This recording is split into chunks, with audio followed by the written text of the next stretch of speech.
It's game day here at round 3 of the Link Engine Management Prospect Championship and round 6 of the Pro Formula Drift Championship. We're in the shadow of the St. Louis Arch, the gateway to the west.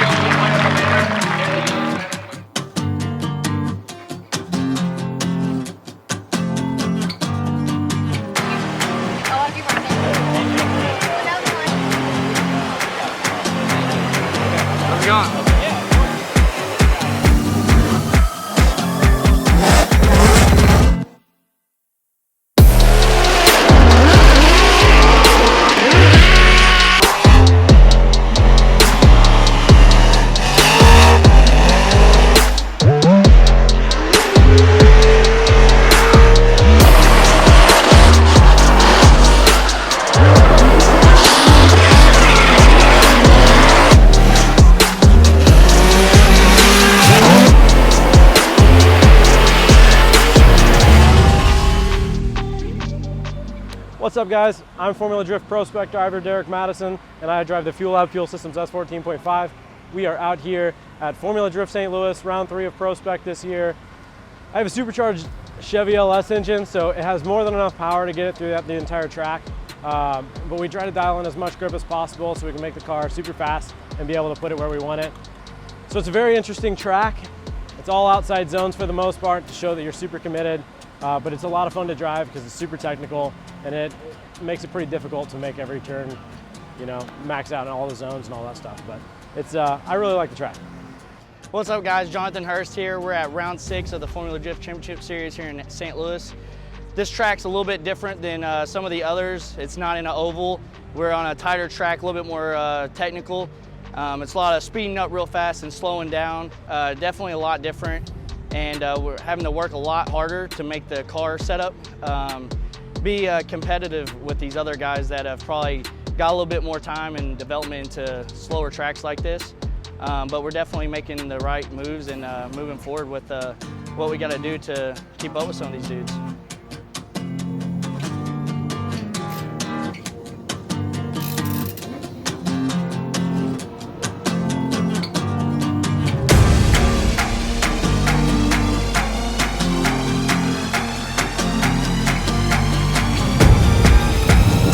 Are you ready to send it? Here we go, Worldwide Technology Raceway. This is the Crossroads.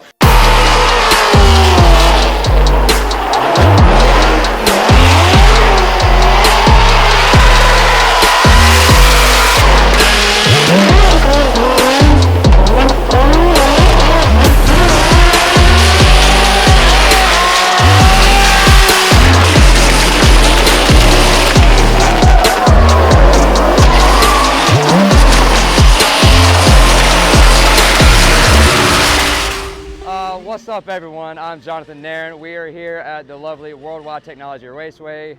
Behind me is my S14.5 in Juku Racing, BC Racing, Whipple Superchargers on Federal tires. We are middle of an event weekend. Today is way cooler. I'm not sweating as much. Yesterday was ruthless out here. The track is different than most tracks in the FD schedule. Quick rundown. So, initiating as in this car, I'm first, second, third gear, flick into it with a quick e-brake, clutch kick, ride the outer zone, come across the middle of the track into the hairpin. When I flick it in, I'm on, about as soon as I transition, about midway point, I'm back on the foot brake, and then about the e-brake slowly after that as I'm adding angle into the car. And as soon as I add angle to the car, I'm sliding through outer zone 2, pretty much, I don't know if you say 90 degrees, but close to it, 70-some degrees. And jump back on throttle really quickly to nose up into that front clip, the only front clip in this track.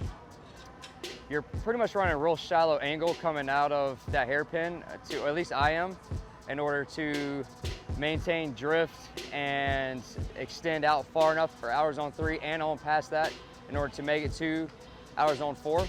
What's helped me out there was just using a light left foot brake as I'm in hour zone 3, just to maintain drift and maintain the car out, and more so driving at not a huge amount of angle, but maintaining it in the zone the entire time. Because if I don't use left foot brake, it's wanting to drive out of it with the amount of grip there are in these cars.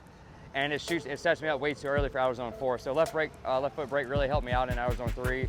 And then transitioning into 4, you transition in and then put your back end right up against the wall, scrubbing speed with angle and not your brakes. However, I'm using a little bit of light foot braking and as well as e-braking. As soon as I get set in, maybe a quarter way into the zone, maybe eighth into the zone, I jump back on throttle and just have a ton of angle, maintaining momentum all the way out to the bank.